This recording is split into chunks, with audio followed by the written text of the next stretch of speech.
First of all ఈ movie చూసిన తర్వాత నాకనిపించింది రాజమౌళి గారి మీద ఉన్న రెస్పెక్ట్ అండ్ సుకుమార్ గారి మీద ఉన్న రెస్పెక్ట్ అయితే అలా అలా ఇంక్రీజ్ అయిపోయింది. సో, ఎందుకో లాస్ట్‌లో చెప్తాను. And coming to this movie first of all ఈ మూవీకెళ్ళడానికి మెయిన్ రీజన్ అయితే 'లక్కీ భాస్కర్' లాంటి మూవీ తీసిన Venky Atluri and I'm a huge fan of 'Surya'. So, వీళ్ళిద్దరి కాంబినేషన్‌లో వచ్చింది కాబట్టి ఈ మూవీ తప్పకుండా చూడాలని చెప్పేసి వెళ్ళిపోయాను. సో, మూవీలో ఫస్ట్ హాఫ్ గురించి మాట్లాడుకోవాల్సొస్తే ఫస్ట్ హాఫ్ చాలా బావుంది. ఆహ్, మమితా బైజు చేసింది అక్కడ ఒక యూఎస్ అమ్మాయి ఇక్కడికి వచ్చి ఎలా చేసింది ఏంటి వాళ్ళ సూర్య వాళ్ళ మదర్ క్యారెక్టర్‌కి తినకి ఉన్న బాండింగు అండ్ సూర్యతో తను చేసే యాక్టింగు చాలా బావుంది. చాలా నచ్చింది. అండ్ సూర్య కూడా ఫస్ట్ హాఫ్ అయితే అసలు మీకు ఎప్పుడైపోయిందో కూడా అర్థం కాదు అలా ఉంది. అండ్ కమింగ్ టు సెకండ్ హాఫ్‌కొచ్చేసరికైతే అసలా ఇక్కడ 'వెంకీ అట్లూరి' మాస్టర్ బ్రెయిన్ ఇక్కడ ఏమైపోయిందా అని అయితే నాకనిపించింది. అసలు ఏం చేస్తున్నారు ఈళ్ళు అని చెప్పేసి అసలు నాకు అర్థమే కాలేదు. మదర్ సెంటిమెంట్ పెట్టారు. అది వర్కౌట్ అయితే అవ్వలేదని చెప్పేసి నేను చెప్పగలను. అండ్ 'సూర్య' ఇలాంటి మూవీస్ ఎందుకు సెలెక్ట్ చేస్తున్నారనేది కూడా నాకు అర్థం కావట్లేదు. పర్సనల్‌గా 'సూర్య' సార్ అయితే నేనొకైతే సజెస్ట్ చేయాలనుకుంటున్నాను. ఒక 1 ఇయర్ గాని, 6 మంత్స్ గాని మీరు సినిమాలు తీయడం మానేసి మొత్తం ఇండియా మొత్తం ఒక ట్రిప్పేసి ప్రెజెంట్ సిట్యుయేషన్స్ ఏముంది అండ్ ఒక గ్రౌండ్ వర్క్ చేయండి. ఎలాంటి మూవీస్ తీస్తే ఆడతాయని చెప్పేసి. సో, ఇలాంటి మూవీస్ అయితే తీయొద్దు. ఫ్యామిలీ ఓరియెంటెడ్ అని చెప్పారు గానీ, ఫ్యామిలీ ఎంత మాత్రం ఫ్యామిలీస్‌కైనా ఇది అంతగా ఎక్కదేమో అనిపిస్తుంది. ఫస్ట్ 2 డేస్ తర్వాత నెక్స్ట్ వీక్ తెలిసిద్ది దీని ఒరిజినాలిటీ ఏంటో. ఇప్పుడు పీఆర్ ఆట మొత్తం మొదలైద్ది. కానీ నేను 'వెంకీ అట్లూరి' దగ్గర నుండి అయితే ఇలాంటి మూవీ అయితే ఎక్స్‌పెక్ట్ చేయలేదు.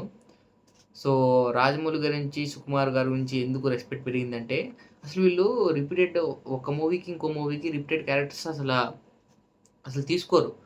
ఈ మూవీలో అయితే 'లక్కీ భాస్కర్‌లో' ఉన్న క్యారెక్టర్ అన్నీ తెచ్చేసి అలా అలా అలా పెట్టేశారు. సో, అది నాకు చూసేటప్పుడు వాళ్ళని కంపేర్ చేసుకోలేకపోయాను నేను. సేమ్ క్యారెక్టర్స్ ఏంటి ఇది అని. నాకే ఇలా అనిపిస్తుందా కొంచెం సెకండ్ హాఫ్ అది ఇది అనుకుంటే లోపలికి లాస్ట్ ఒక 5 మినిట్స్ ముందే డోర్స్ ఓపెన్ చేసేసారు థియేటర్స్‌వి. సో, ఆడియన్స్ ఇచ్చేసారు. ఒక క్లారిటీ ఇచ్చేసారు. 5 మినిట్స్ ముందే అందరూ వెళ్ళిపోతున్నారు. సో, నాకైతే ఇది, ఇది 'వెంకీ అట్లూరి' అండ్ 'సూర్య' కాంబినేషన్‌లో వచ్చే మూవీ కాదు. అండ్ కొన్ని ప్లస్‌లున్నాయి, కొన్ని మైనస్‌లున్నాయి. మూవీ బాలేదు, బావుందని జెప్పేసి ఒక్కొక్కళ్ళ పాయింట్‌లో ఒక్కొక్కలా అనుకుంటారు. సో, నాకైతే ఇది అంతగా అయితే ఎక్కలేదు ఫస్ట్ థింగ్. వేరే వాళ్ళకి నచ్చొచ్చు ఫ్యామిలీ ఓరియెంటెడ్ కాబట్టి అది ఇది అని జెప్పేసి. నిజంగానే ఫ్యామిలీ ఓరియెంటెడే బానే ఉంది. బట్ కొన్ని కొన్ని సీన్స్ గానీ, అది గానీ, ఇది గానీ నాకు కొంచెం బ్రెయిన్‌కి ఎక్కలేదు. మెయిన్‌గా మదర్ సెంటిమెంట్ అయితే అసలు ఎక్కలేదు. అసలు మమిత అసలు ఆ ఒప్పుకోవడం ఏంటో ముందే ఒప్పుకొనుంటే బాగుండేది కదా అన్న ఫీల్ కూడా వచ్చేసింది.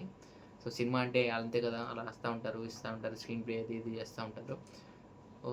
ఓవరాల్‌గా అయితే మూవీ నేను రేటింగ్ అయితే ఇవ్వలేను గానీ, చూడాలి అనుకునే వాళ్ళైతే ఒకసారి ఎళ్లి చూడండి. ఇప్పుడు అయితే ఏం మూవీస్ లేవు కాబట్టి ఒకసారి చూడాలనుకుంటే చూడండి. నాకు బాగా నచ్చిందేందంటే ఈ మూవీలో 'సూర్య' వాళ్ళ ఇల్లు చాలా బావుంది.